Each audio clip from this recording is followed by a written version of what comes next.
അതുകൊണ്ട് B J പിയുടെ നേതൃത്വത്തിന് കേരളത്തിൽ അങ്ങനെ ഒരു ഭരണത്തെ പറ്റിയൊന്നും ചിന്തയില്ല. അതുകൊണ്ട് നമുക്ക് വിൽക്കാൻ വേണ്ടിയുള്ള മുന്നണിയോടൊപ്പം നിൽക്കാൻ പറ്റാത്തതുകൊണ്ട് എൻ ഡി ആയിട്ട് ബന്ധമില്ല. അത് സത്യമാണ്.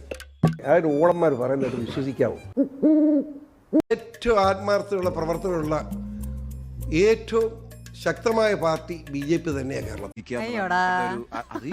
പക്ഷേ നേതാക്കന്മാർക്ക് അത് മത്സരിക്കണം എന്നല്ലാതെ ജയിക്കണം എന്ന് ആഗ്രഹം തോന്നിയിട്ടില്ല ഇതുവരെ. ആ നേതാക്കന്മാരുടെ മനസ്സ് മാറാതെ എൻ ഡി എ നന്നാകുന്ന പ്രശ്നമില്ല. അതായത് ഊളന്മാർ പറയുന്നത് വിശ്വസിക്കാവൂ.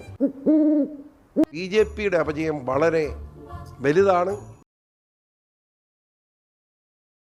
എത്ര നാൾ ബി ജെ പിയോടൊപ്പം പോകാൻ കഴിയും എന്ന് പോലും ഞാൻ സംശയിക്കുന്നു എന്ന് പറഞ്ഞ് ആ കാര്യം നിർത്തുന്നു. കേരളം രക്ഷപ്പെടണമെങ്കിൽ പ്രധാനമന്ത്രിയുടെ ദയാദാക്ഷിണ്യം കേരളത്തോടുണ്ടായേ മതി. മോദി ഒരു തികഞ്ഞ പരാജയമാണ് ഇന്ത്യയിലെ ഊളത്തൻ